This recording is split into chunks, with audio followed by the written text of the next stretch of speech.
तो स्टूडेंट्स, आज हमें करनी है मैथ्स की वर्कशीट नंबर 22 और आज डेट है 10 दिसंबर 2020। आज की हमारी वर्कशीट का टॉपिक है सिमेट्री और आज हम सीखेंगे रोटेशनल सिमेट्री के बारे में। लास्ट वर्कशीट में हमने सीखा था लाइन सिमेट्री या फिर जिसको हम बोलते हैं लीनियर सिमेट्री, जहाँ पर हमने लाइंस की हेल्प से सिमेट्री जानी थी। आज हम शेप्स को रोटेट करेंगे और समझेंगे क्या होती है हमारी रोटेशनल सिमेट्री। तो चलो स्टार्ट करते हैं आज की worksheet. Some picture looks symmetrical, but you do not find any line of symmetry. Now, no folding can help us to coincident the half. However, by rotation about a fixed point, the picture looks exactly the same. So, when an object rotates, its shapes and size, जो हमारा shape and size है object का, वो change नहीं होता। तो आज की वर्कशीट में बेटा हमें सीखना है कि कुछ शेप ऐसी होती हैं जिसको फोल्ड करने पर वो शेप फिर से वैसी सी नहीं होती, मतलब जो हम लाइन ऑफ सिमेट्री है उससे हमारी शेप सिमेट्रिकल नहीं होती। जैसे कि आप ये वाली शेप देख रहे हो ना, जो ये शेप बनी हुई है, इस शेप को आप पेपर पे बनाकर देखना और इसको फोल्ड करना। ये शेप जो है ना बिल्कुल एक के ऊपर एक ओवरलैप नहीं करेगी, यानी यहाँ पर सिमेट्री नहीं होगी। लेकिन जब आप इस शेप को रोटेट करोगे यानी घुमाओगे, कभी ये जब आप इसको घुमाओगे ना तो ये शेप, ये जो कॉर्नर है, घुमाने पर ये कॉर्नर यहाँ आ जाएगा और अगली बार जब घुमाओगे तो फिर से ये कॉर्नर यहीं पर आ जाएगा। तो इस तरीके से इस शेप में रोटेशनल सिमेट्री तो है, यानी घुमाने पर ये अपनी जगह पर तो वापस आ सकती है, लेकिन फोल्ड करने पर इसमें सिमेट्री नहीं होगी। सो ऐसी शेप्स में हमारी कौन सी सिमेट्री यूज होती है? Rotational symmetry. The rotation turns an object about a fixed point and this point is called center of rotation. जिस फिक्स पॉइंट से आप इसको रोटेट करवा रहे हैं, जैसे मैंने बोला था ना इस पॉइंट से आप रोटेट करवाओ, तो ये फिक्स पॉइंट है मेरा centre of rotation. And the angle turning during the rotation will be the angle of rotation. कितने एंगल से आप इसको रोटेट करवा रहे हो वो होता है एंगल ऑफ रोटेशन, जैसे कि हम आज की वर्कशीट में समझेंगे। अब हमें समझना है rotation like movement of the hands of the clock is called the clockwise rotation and otherwise it is called the anti-clockwise rotation. आपने क्लॉक देखी है ना, और क्लॉक की जो घड़ी की सुइयां हैं वो भी देखी होंगी। ये सुइयां हमेशा इस तरीके से आगे की डायरेक्शन में जाती हैं। ये डायरेक्शन होती है हमारी क्लॉकवाइज डायरेक्शन, ठीक है। और अगर इन सुइयों को हम समझ ले कि अगर ये उल्टी दिशा में चले, जो कि कभी नहीं होता, लेकिन अगर हम मान लें कि ये उल्टी दिशा में चले यानी ऊपर की डायरेक्शन में, कभी भी ऐसे नहीं चलती ना, तो ये वाली डायरेक्शन जो होती है ये होती है हमारी एंटी क्लॉकवाइज डायरेक्शन, ठीक है। तो अब हमने एक चीज़ और याद रखनी है जो यहाँ लिखी हुई है, रिमेंबर की, जो हमने लास्ट वर्कशीट में भी पढ़ी थी, that each regular polygon has as many as line of symmetry as its side. Regular polygon क्या पढ़ा था, याद करो, जहाँ पर हमारी पॉलीगन में सारी साइड्स और सारे एंगल्स इक्वल होते थे वो होता था रेगुलर पॉलीगन। और ऐसे पॉलीगन में जितनी पॉलीगन की साइड्स होती हैं उतनी ही उसकी लाइन ऑफ सिमेट्री होती है, यानी उतनी ही तरीक़ों से मैं उसको फोल्ड करके बराबर इक्वल पार्ट्स में देख सकती हूँ। सबसे कॉमन एग्जांपल, सबसे इजी एग्जांपल था हमारा स्क्वायर का। इसको मैं यहाँ से भी फोल्ड कर सकती हूँ, यहाँ से भी फोल्ड कर सकती हूँ, आधा आधा हो जाएगा बिल्कुल। इसके डायगोनल से भी मैं फोल्ड कर सकती हूँ। तो 4 लाइनों के थ्रू मैंने फोल्ड किया ना, 1 2 3 एंड 4, और 4 ही इसके साइड होती हैं। तो लाइन ऑफ सिमेट्री स्क्वायर के लिए भी 4 होती है और उसकी साइड्स भी 4 ही होती हैं। अब हमें आगे की वर्कशीट में सीखना है रोटेशनल सिमेट्री के बारे में। तो चलो स्टार्ट करते हैं आगे की वर्कशीट। आगे की वर्कशीट में बेटा हमें एक एक्टिविटी दी गई है। देखो क्या है हमारी, लेट्स डू एक्टिविटी। हमें क्या करना है, एक शेप ड्रॉ करनी है। Draw and cut out a square on a origami sheet. एक शीट पर आप स्क्वायर शेप ड्रॉ करना है इस तरीके की और उसको कट करके निकाल लेना। Now draw its line of symmetry. The point of intersection where the line of symmetry cut each other or the intersect each other, that point is called the center of rotation of the square. Now rotate the square sheet about the center of rotation and find the number of time it covered itself exactly in one complete rotation, and this is called order of rotation. Now find the angle through which it is rotated so it fit onto itself, and this is called angle of rotation. तो बहुत सारी बातें इन्होंने यहाँ पे बोल दी। एक बोला सेंटर ऑफ रोटेशन, एक बोला ऑर्डर ऑफ रोटेशन और एक बोला एंगल ऑफ रोटेशन। तो बेसिक से हमें क्या करना है, हमने ना एक पेपर पे स्क्वायर की शेप बनानी है और उसको कट कर लेना है और उसके बाद उसको फोल्ड कर लेना है। जैसे लाइन ऑफ सिमेट्री निकालने के लिए फोल्ड करते हो ना, एक बार सेंटर से यहाँ से फोल्ड करना और एक बार सेंटर से यहाँ से फोल्ड करना। तो फोल्ड करने पर जो ये सेंटर मिल जाएगा ना, जहाँ पर ये दोनों पॉइंट आपस में इंटरसेक्ट कर रहे होंगे, ये पॉइंट हमारा क्या होता है, ये होता है हमारा सेंटर ऑफ रोटेशन। पहली चीज़ क्लियर हुई। अब दूसरी चीज़ देखो क्या है, ऑर्डर ऑफ रोटेशन क्या होता है। अब मैंने क्या किया, इस स्क्वायर पे ना एक कॉर्नर पे एक पी पॉइंट जो मैंने यहाँ मार्क करा हुआ है ना, आपकी वर्कशीट में मार्क हो रखा है, इस पॉइंट को ना मैंने यहाँ पे मार्क कर लिया पी पॉइंट। ठीक है, ये है मेरा पी पॉइंट, ये वाला। इस पॉइंट को मैंने यहाँ पे बड़ा सा मार्क कर रही हूँ मैं, ताकि आपको क्लियर नज़र आ जाए। ये है मेरा पी पॉइंट। अब मैंने स्क्वायर को ना बार बार घुमाते रहना है, ये पी पॉइंट था। अब पहले मुझे क्या करना है, इस पी पॉइंट को यहाँ नीचे ले आना है घुमा के, इस पेपर को घुमा के यहाँ नीचे ले आई। इसको इतनी बार घुमाना है कि ये पी पॉइंट अपनी जगह पर वापस आ जाए। ठीक है, तो कितनी बार हम घुमाएं कि पी पॉइंट अपनी जगह पर वापस आ जाए। पहले पी पॉइंट इधर आएगा, यहाँ से घूमकर ये इस पॉइंट पे आ गया। अब इस पॉइंट से घूमकर ये इस पॉइंट पे जाएगा पी पॉइंट। ठीक है, अब पी पॉइंट फिर यहाँ से कहाँ जाएगा, ऊपर वाले पॉइंट पे। देखो यहाँ आ गया पी पॉइंट। अब इस पी पॉइंट को फिर से घुमाएंगे तो वो अपनी ओरिजिनल पोजीशन पे वापस आ जाएगा। वापस आ गया ना अपनी ओरिजिनल पोजीशन पे। तो जब ये ओरिजिनल पोजीशन पे वापस आ गया तो इसके थ्रू हम फाइंड करेंगे इसका ऑर्डर ऑफ रोटेशन। तो ध्यान से देखो, जब भी हम इसको घुमा रहे थे इस पी पॉइंट को, क्या हमारी स्क्वायर की शेप बदल रही थी? हमारी स्क्वायर की शेप तो बिल्कुल जो ये मेरा ओरिजिनल शेप थी बिल्कुल इसी के जैसे रही। चाहे मैंने इसको जितनी बार मर्जी घुमाया, तो मैंने इसको घुमाया कितनी बार, मैंने इसको घुमाया 4 बार। देखो 1 2 3 4, और फोर्थ टाइम पे ये पी अपनी जगह पर वापस आ गया। और स्क्वायर की शेप जब भी मैंने घुमाया, स्क्वायर की शेप बदली नहीं। तो मेरा ऑर्डर ऑफ रोटेशन ही यही होता है कि जब वो एग्जैक्टली 1 कंप्लीट रेवोल्यूशन लेने पर अपनी जगह पर वापस आ जाता है कोई भी शेप, वो होता है उसका ऑर्डर ऑफ रोटेशन। तो कितनी बार घुमाने पर आया, 4 बार घुमाने पे, तो ऑर्डर ऑफ रोटेशन कितना हो गया, 4। अब अगली चीज़ देखो, एंगल ऑफ रोटेशन समझना है। अब एंगल ऑफ रोटेशन का क्या मतलब है, कंप्लीट एंगल कितने डिग्री का होता है, याद है ना आपको, कंप्लीट एंगल होता है 360 डिग्री का। और यहाँ मैंने घुमाया कितनी बार था शेप को, 4 बार। तो इसको 4 से डिवाइड कर दो, तो डिवाइड करने पे कितना आता है, 90 डिग्री। तो ये 90 डिग्री ये मेरा क्या है, एंगल ऑफ रोटेशन। देखो यहाँ मार्क है ना, एंगल ऑफ रोटेशन 90 डिग्री। तो ये आ गया मेरा एंगल ऑफ रोटेशन। चलो तीनों चीज़ें क्लियर हो गई आपको, centre of rotation, order of rotation and angle of rotation. Now remember, some shape have only one line of symmetry and some have only rotational symmetry and some have both type of symmetry। कुछ shapes ऐसी होती हैं जिन shapes में सिर्फ एक ही line of symmetry होती हैं। जैसे आपने स्क्वायर में देखा ना, इसमें तो 4 4 थी। और आपको याद होगा लास्ट वर्कशीट में आइसोसेलेस ट्रायंगल किया था ना, इसको सिर्फ यहीं से फोल्ड करने पर ये एक दूसरे को बिल्कुल कवर कर पाता है, अदरवाइज कहीं और से फोल्ड करते हैं तो ये कवर नहीं करता। लेकिन कुछ शेप्स ऐसी होती हैं जिनके पास रोटेशनल सिमेट्री भी होती है और जिसके पास लाइन सिमेट्री भी होती है, जैसे हमारी स्क्वायर शेप है। तो ये चीज़ आपने याद रखनी है। इसके बाद देखो क्या बोला हुआ है, from day to day life give examples of object that have rotational symmetry. आपको अपने आसपास की चीज़ों में ढूंढना है कि कहाँ पर कौन सी ऐसी चीज़ें हैं जिनके पास रोटेशनल सिमेट्री है। तो आपका अपना फ़ोन जिस पे आप ये वीडियो देख रहे हो, क्या उसके पास रोटेशनल सिमेट्री है? उसका कॉर्नर का टॉप कितनी बार घुमाने पर अपनी जगह पर वापस आ जाता है? सोच के बताना मुझे कमेंट सेक्शन में, और एक एग्जांपल मुझे और देना आप कमेंट सेक्शन में। ठीक है, अब इसके बाद हमें करना है ये वाला part, a full turn off rotation has a degree 360 degree angle. अभी मैंने बताया था कंप्लीट एंगल कितने डिग्री का होता है, 360 डिग्री का। अगर किसी को हाफ टर्न किया जाए, किसी ऑब्जेक्ट को घुमाते समय उसको हाफ टर्न करें तो कितने डिग्री का एंगल कवर करेगा, 3 यानी 360 का आधा करेगा, यानी 180 डिग्री का एंगल कवर कर लेगा। अगर 1 क्वार्टर घुमाया जाए, क्वार्टर का मतलब होता है 1/4, तो यानी 360 को 4 से डिवाइड कर देंगे क्वार्टर में, तो कितना आ जाएगा, 90 डिग्री। यानी किसी भी ऑब्जेक्ट को अगर 1/4 टाइम घुमाया जाए तो वो 90 डिग्री का एंगल कवर करेगा। अब हमें करनी है आगे की ये टेबल को कंप्लीट। तो चलो अंडरस्टैंड करो इस टेबल को। पहले तो पहला है शेप लिखी गई है स्क्वायर, इसकी लाइन ऑफ सिमेट्री कितनी होती है, 4। अभी बताई थी ना मैंने, आप सबने पिछली वर्कशीट में भी करी थी। यह है पहली लाइन ऑफ सिमेट्री, यह है दूसरी लाइन ऑफ सिमेट्री, यह है मेरी तीसरी लाइन ऑफ सिमेट्री, और यह है मेरी चौथी लाइन ऑफ सिमेट्री। अब इसका सेंटर ऑफ रोटेशन कहाँ मिलता है, जहाँ पर ये सारी लाइन आपस में इंटरसेक्ट करती हैं। तो कहाँ इंटरसेक्ट कर रही हैं, यहाँ पर। So the point of intersection of the line of symmetry joining the mid point of the opposite side is the centre of rotation. देख लिया सेंटर ऑफ रोटेशन भी। अगला है ऑर्डर ऑफ रोटेशन, जो आपने यहाँ पर समझा था, यहाँ समझा था ना कि कैसे ऑर्डर ऑफ रोटेशन निकला था। जितनी बार भी मैंने इसको घुमाया स्क्वायर ने अपनी शेप नहीं बदली, तो इसकी ऑर्डर ऑफ रोटेशन हो गई 4। और एंगल ऑफ रोटेशन भी आपने निकालना सीख लिया था। कंप्लीट एंगल को इस वाले 4 से डिवाइड करा तो 90 डिग्री आ गया था एंगल ऑफ रोटेशन।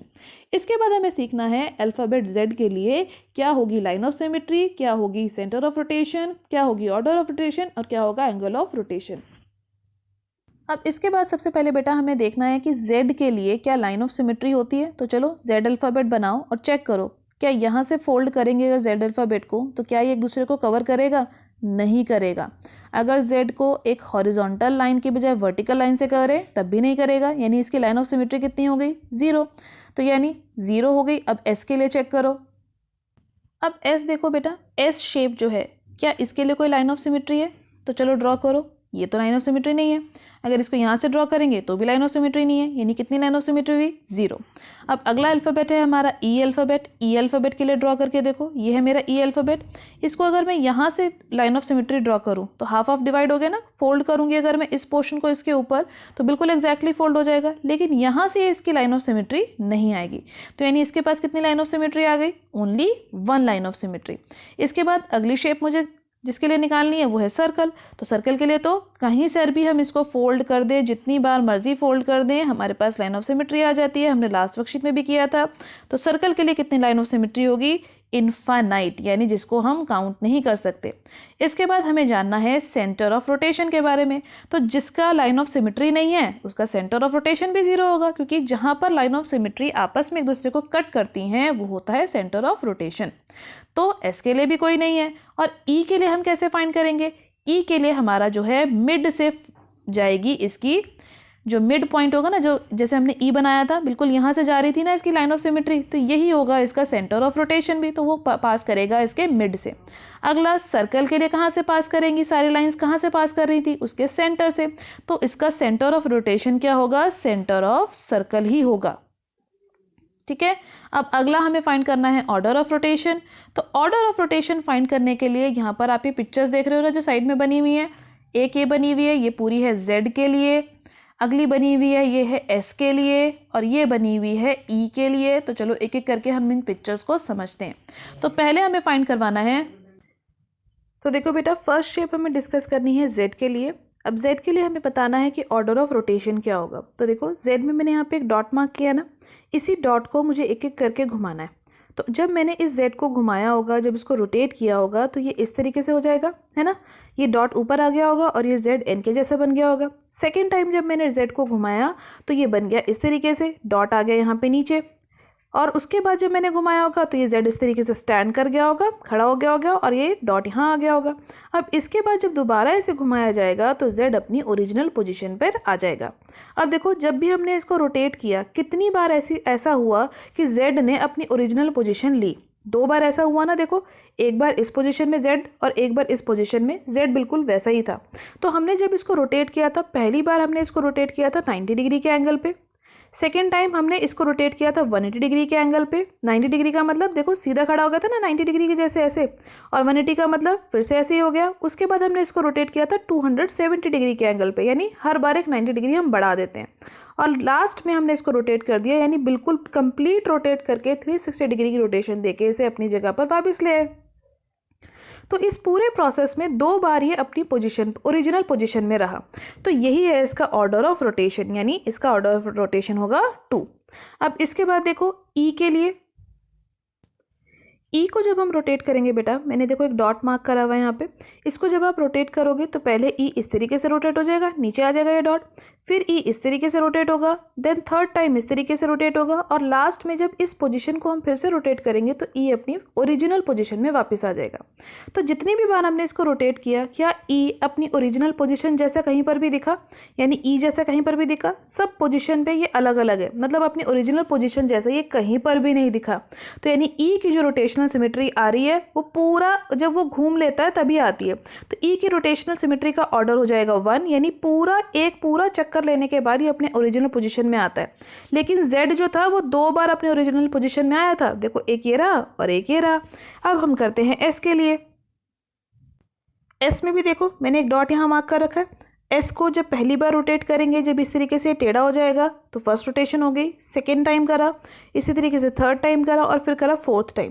तो देखो ध्यान से, S जब मैंने रोटेट करा 2 बार अपनी ओरिजिनल पोजीशन पे रहा, तो मेरी ऑर्डर ऑफ रोटेशन जो हो जाएगी S की वो 2 हो जाएगी। और अब इसके बाद हमें सर्कल का पता करना है। तो सर्कल में भी देखो, सर्कल की तो बहुत सारी हो सकती है ऑर्डर ऑफ सिमेट्री, क्योंकि जितनी बार भी इसको हम घुमा लेंगे ये अपनी ओरिजिनल पोजीशन जैसा ही दिखेगा। तो यहाँ पर भी ऑर्डर ऑफ जो हमारी रोटेशनल सिमेट्री है ये भी इसकी हो जाएगी इनफाइनाइट, यानी हम इसे काउंट नहीं कर सकते। इसके बाद हमें बताना है एंगल ऑफ रोटेशन। तो एंगल ऑफ रोटेशन निकालना तो बहुत ईजी है। एंगल ऑफ रोटेशन z के लिए निकालनी होगी तो हम क्या करेंगे, 360 को इसके ऑर्डर से डिवाइड कर देंगे। तो कितना आ गया एंगल ऑफ रोटेशन, 180। ठीक है, अगले वाले में भी 360 कंप्लीट डिग्री था, उसको 2 से डिवाइड कर दो तो कितना आ जाएगा, 180। नेक्स्ट वाले में ऑर्डर ऑफ रोटेशन 1 आया था, तो 360 को किससे डिवाइड करोगे, 1 से, तो आंसर कितना आएगा, 360 ही आएगा। और उसके अगले वाले में तो इनफाइनाइट है, तो यानी यहाँ पर any angle can be the value, कोई भी एंगल से हम इसको रोटेट कर ले, ये हमेशा इनफाइनाइट टाइम ही रोटेट होगा, जो कि सर्कल है। इसके बाद हम ट्राई करते हैं अपने ट्राई दिस क्वेश्चंस को। तो ट्राई दिस के पहले क्वेश्चन में देखिए बेटा क्या बोला गया है, which of the following figures have rotational symmetry of order more than 1, यानी निम्नलिखित आकृतियों में से किस आकृति में एक से अधिक क्रम की घूर्णन सममिति है। यानी आपको बताना है कि जो आकृतियां यानी जो डायग्राम यहाँ नीचे बने हुए हैं इनमें कौन कौन से पिक्चर में, कौन कौन सी फिगर में ऑर्डर ऑफ रोटेशनल सिमेट्री एक से ज़्यादा है, यानी घूर्णन समिति का जो क्रम है वो एक से ज़्यादा है। तो चलो शुरू करते हैं। हम मान लेते हैं यहाँ पर एक बिंदु है और इस बिंदु को एक एक करके हमें इसको घुमाना है। तो पहले जब ये घूमेगा तो ये यहाँ आ जाएगा, दूसरी बार जब घूमेगा तो ये बिंदु इधर आ जाएगा, तीसरी बार जब ये आकृति घूमेगी तो ये यहाँ आ जाएगा और चौथी बार जब घूमेगी तो ये अपने स्थान पर वापस आ जाएगा। लेकिन सर्कल को यानी गोले को जितनी बार भी आप घुमा रहे हैं, क्या सर्कल की यानी वृत्त की आकृति बदल रही है? नहीं, वो तो गोले का गोला ही रहेगा। तो यानी इसकी रोटेशनल सिमेट्री का जो ऑर्डर है यानी घूर्णन सममिति का क्रम है वह हो जाएगा 4। ठीक है, अगले में आ जाते हैं जो है हमारा ट्राइंगल यानी एक त्रिभुज। तो अगर मैं यहाँ एक बिंदी मार्क कर देती हूँ, अब उसको मुझे इस तरीके से घुमाना है इस त्रिभुज को कि ये बिंदी इसके ओरिजिनल पोजीशन पर ये वापस आ जाए, मतलब अब जहाँ से हमने शुरू करा है ना इसको घुमाते समय ये अपनी जगह पर वापस आ जाए। तो देखो यहाँ से घूमेगा तो ये बिंदी यहाँ पर आ जाएगी, अगली बार घूमेगा तो ये बिंदी अपनी इस जगह पर चली जाएगी और अगली बार घूमेगा तो ये अपनी बिंदी ये जो मैंने डॉट बनाया ना ये अपनी जगह पर वापस आ जाएगा। तो कितनी बार घुमाने पर त्रिभुज में ये अपनी जगह पर वापस आ रहा है? 3 बार घुमाने पर। तो इसकी ऑर्डर ऑफ रोटेशनल सिमेट्री यानी घूर्णन का क्रम हो जाएगा 3। अब अगली आकृति देखते हैं। अगली आकृति में कैसे करेंगे, देखो ध्यान से। यहाँ पर मैं यहाँ पे इसको मार्क कर लेती हूँ। जब मैं इसको पहली बार घुमाऊंगी ना तो ये जो बिंदी है ये यहाँ नीचे आ जाएगी और जब फिर मैं इसको दूसरी बार घुमाऊंगी तो इसकी बिंदी वापस ऊपर चली जाएगी। तो यानी इसका घूर्णन का क्रम यानी ऑर्डर ऑफ रोटेशनल सिमेट्री कितनी हुई? 2। अब अगले पे आ जाते हैं। इसमें बेटा ऑर्डर ऑफ रोटेशनल सिमेट्री होगी हमारी 1, क्योंकि जब हम इसको घुमाएंगे, जब आप इसको घुमाओगे ना 2 बार तो इसकी आकृति बदल जाएगी। चलो इसको हम यहाँ करके देखते हैं। यहाँ पर ये है मेरी आकृति, ठीक है, और यहाँ पर यहाँ से मुझे घुमाना है। तो देखो अगर मैं यहाँ पर इसमें एक बिंदी बना देती हूँ, इसको मुझे घुमाना है। पहली बार जब ये घूमेगा तो ये इस तरीके से टेढ़ा हो जाएगा, नीचे चला जाएगा, ठीक है। दूसरी बार जब ये घूमेगा तो इस तरीके से हो जाएगा। फिर से जब मैं इसको घुमाऊंगी तो ये कुछ इस तरीके से हो जाएगा। अब फिर से जब मैं इसको घुमाऊंगी तो ये दोनों इसके जो सिरे हैं ना ये ऊपर आ जाएंगे। फिर घुमाऊंगी तो ये अपने ओरिजिनल पोजीशन पर आएगा। तो देखो जितनी बार भी मैंने इसको घुमाया, जो इसकी ओरिजिनल पोजीशन थी ये वाली, जैसे ये शुरू में दिखता था, क्या कितनी ही बार घुमाने पर ये अपनी ओरिजिनल पोजीशन जैसा दिखा? नहीं दिखा। ये दिखा है अपने ओरिजिनल पोजीशन में सिर्फ आखिरी में जाके, बीच में कभी भी ये ओरिजिनल पोजीशन जैसा नहीं दिखा। तो इसीलिए इसके घूर्णन समिति का क्रम होगा 1, जिसको हम ऑर्डर ऑफ रोटेशनल सिमेट्री बोलते हैं। और जो मेरा वृत्त और त्रिभुज था उसमें आप जितनी बार भी इसको किसी भी तरीके से घुमाएंगे, अगर मान लो ये बिंदु है इसके ऊपर, इस बिंदु को जितनी बार भी आप घुमाएंगे ना ये आकृति वृत्त की जैसी ही दिखेगी। त्रिभुज के इस बिंदु को हमने लिया था, इस त्रिभुज को आप जितनी बार भी घुमाएंगे ये इस त्रिभुज जैसा ही दिखेगा। लेकिन इस आकृति को बार बार घुमाने पर हमने देखा कि आकृति अपनी जो मेन आकृति थी यानी जिस आकृति से हमने शुरू किया था वैसी आकृति के रूप में कहीं भी नहीं दिख रही है, सिर्फ आखिरी में दिखी जब इसको पूरे तरीके से घुमाकर अपनी जगह पर वापस ले आया गया। इसीलिए इस आकृति का यानी इस फिगर की जो ऑर्डर ऑफ रोटेशनल सिमेट्री होगी यानी घूर्णन समिति का क्रम होगा वो होगा 1। इसके बाद हम करते हैं डी भाग। डी पार्ट में बेटा जब आप इसको यहाँ से घुमाओगे तो ये 2 बार घूमकर अपनी ओरिजिनल पोजीशन पर वापस आ जाएगा। तो इसकी ऑर्डर ऑफ रोटेशनल सिमेट्री यानी घूर्णन समिति का क्रम हो जाएगा 2। अगला है वृत्त, फिर से वृत्त है लेकिन यहाँ पर 3 बार घुमाना पड़ेगा। देखो यहाँ पे रखूँगी इस बिंदु को, अगली बार घुमाऊंगी तो वो यहाँ आ जाएगा, फिर घुमाऊंगी तो वो बिंदु यहाँ आ जाएगा, अगली बार फिर घुमाऊंगी तो वो अपनी ओरिजिनल प्लेस पर वापस आ जाएगा, यानी अपने जहाँ से मैंने इसको घुमाना शुरू किया था वहाँ पर वापस आ जाएगा। यानी इसकी ऑर्डर ऑफ रोटेशनल सिमेट्री यानी घूर्णन समिति का क्रम बन जाएगा 3। अब अगली आकृति देखते हैं। अगली आकृति है ये पंखे जैसी। अब इसमें भी हमें इसी तरीके से घुमाना है। देखो अगर इस बिंदु को मैं यहाँ रख लेती हूँ, अब इसको पहली बार घुमाती हूँ तो ये बिंदु यहाँ आ जाएगा, दूसरी बार घुमाने पर ये बिंदु इस स्थान पर आ जाएगा, तीसरी बार घुमाने पर यहाँ आएगा और चौथी बार घुमाने पर अपनी ओरिजिनल पोजीशन पर वापस आ जाएगा। यानी यहाँ पर भी घूर्णन समिति का क्रम हुआ 4। अब पहले प्रश्न में आपको बताना यह था कि कौन से ऐसे आकृतियां हैं जहां पर रोटेशनल सिमेट्री का ऑर्डर 1 से ज़्यादा है, यानी घूर्णन समिति का क्रम 1 से ज़्यादा है।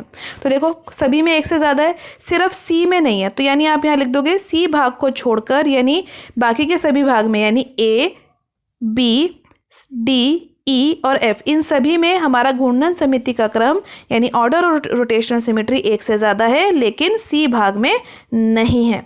इसके बाद हम शुरू करते हैं अपना क्वेश्चन नंबर 2 यानी प्रश्न नंबर 2। तो देखिए बेटा क्वेश्चन नंबर 2 में हमें क्या करना है, हमें बताना है give the order of the rotational symmetry for each. प्रत्येक आकृति के लिए घूर्णन समिति का क्रम बताइए। तो देखो पहली शेप हमें यहाँ पे क्या दी गई है, इससे स्टार्ट करते हैं। क्वेश्चन नंबर 2 का ए पार्ट हम कर रहे हैं। तो ये डायग्राम हम यहाँ बना लेते हैं पहले इस तरीके से, और एक इस यहाँ पर मैं एक पॉइंट मार्क कर लेती हूँ। मुझे इस तरीके से इस डायग्राम को घुमाना है कि ये पॉइंट अपनी जगह पर वापस आ जाए। तो देखो जब पहली बार घुमाएंगे तो ये पॉइंट यहाँ नीचे आ जाएगा, एक बार और जब हम इसे घुमाएंगे तो ये अपनी जगह पर वापस आ जाएगा, यहाँ वापस आ जाएगा ना। तो पहले के लिए जो रोटेशनल सिमेट्री यानी जो हमारी घूर्णन समिति का क्रम है, आप पूरा लाइन लिखेंगे यहाँ पे। पहले के लिए जो घूर्णन समिति का क्रम है वह कितना आ गया, 2 आ गया। अगली आकृति में यही देख लेते हैं हम। अगली आकृति में भी यहाँ पर देखो 80 लिखा हुआ है ना। अब जब इसको मैं घुमाऊंगी, मान लेते हैं मैं यहाँ पे एक टी लिख लेती हूँ। अब इस टी को मुझे घुमाना है। पहली बार जब मैं घुमाऊंगी ना तो ये टी यहाँ आ जाएगा, दूसरी बार जब घुमाऊंगी तो ये टी अपनी जगह पर वापस पहुँच जाएगा। तो यानी कितनी बार हमने इसको घुमाया कि इसका जो पोजिशन है वही वापस आ जाए। दूसरे में भी हमने घुमाया 2 बार, तो यानी इसकी भी घूर्णन समिति का क्रम यानी रोटेशनल सिमेट्री का ऑर्डर है 2। अब तीसरा है हमारा ट्रायंगल। ट्रायंगल में यहाँ पर अगर एक बिंदु है तो ट्रायंगल में ना बेटा जनरली हमारी जो ऑर्डर ऑफ रोटेशनल सिमेट्री है यानी घूर्णन समिति का क्रम है वह 3 ही होता है। तो यहाँ से जब मैं इसे घुमाना शुरू करूँगी, पहली बार ये यहाँ आ जाएगा, दूसरी बार भी यहाँ आ जाएगा और तीसरी बार में अपनी ओरिजिनल पोजीशन पर चला जाएगा। तो यानी ऑर्डर ऑफ रोटेशनल सिमेट्री त्रिभुज के जो बनाई हुई आकृति यानी ट्रायंगल की जो शेप है इसमें कितनी हो जाएगी, 3 हो जाएगी।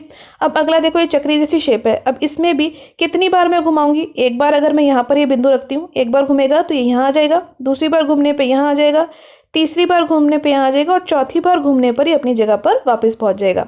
यानी घूर्णन समिति का क्रम यहाँ कितना हो गया, 4। अगली आकृति में भी देखो 4 ही होगा ना, क्योंकि एक बार मैंने यहाँ रखा इस बिंदु को, एक बार घुमाने पर यहाँ आया, दूसरी बार घुमाने पर यहाँ आया, तीसरी बार घुमाने पे यहाँ और चौथी बार घुमाने पे यहाँ। तो यानी यहाँ पर भी घूर्णन समिति का क्रम यानी ऑर्डर ऑफ रोटेशनल सिमेट्री हो गई 4। अब अगली आकृति में जो कि एक पेंटागन है यानी 5 भुजाओं की आकृति है, बिंदी यहाँ पे रखी, एक बार घुमाया, 2 बार घुमाया, 3 बार घुमाया, 4 बार घुमाया और 5 बार घुमाया। तो यहाँ पर कितनी आ गई, 5 आ गई। अगली आकृति में यहाँ रखते हैं बिंदी को, 1 बार, 2 बार, 3 बार, 4, 5 और 6। तो यहाँ पर कितनी आ गई, रोटेशनल सिमेट्री का ऑर्डर यानी घूर्णन समिति का क्रम 6। अब अगली आकृति में देखो बेटा, अगर मैं यहाँ पर इस बिंदु को रखती हूँ, ठीक है, अगली बार घुमाऊंगी तो ये बिंदु यहाँ आएगा, एक बार और घुमाऊंगी तो यहाँ आएगा, एक बार और घुमाऊंगी तो यहाँ आएगा। तो 3 हो गई यहाँ पर हमारी घूर्णन समिति का क्रम यानी ऑर्डर ऑफ रोटेशनल सिमेट्री। तो आज के वर्कशीट में आपने सीखा है रोटेशनल सिमेट्री के बारे में यानी घूर्णन समिति के बारे में। आज की वर्कशीट के सभी क्वेश्चंस की प्रैक्टिस कीजिए बेटा। एनसीईआरटी में इससे रिलेटेड जो भी और क्वेश्चन है उसकी प्रैक्टिस जरूर कीजिएगा। आज की वर्कशीट की वीडियो अच्छी लगी हो तो अपने फ्रेंड्स के साथ लाइक और शेयर करना मत भूलिएगा। चैनल पर पहली बार आए तो चैनल को सब्सक्राइब कर लीजिए ताकि आपको अगले आने वाली वीडियोज़ की नोटिफिकेशन टाइम से मिल सके। Thank you for watching students.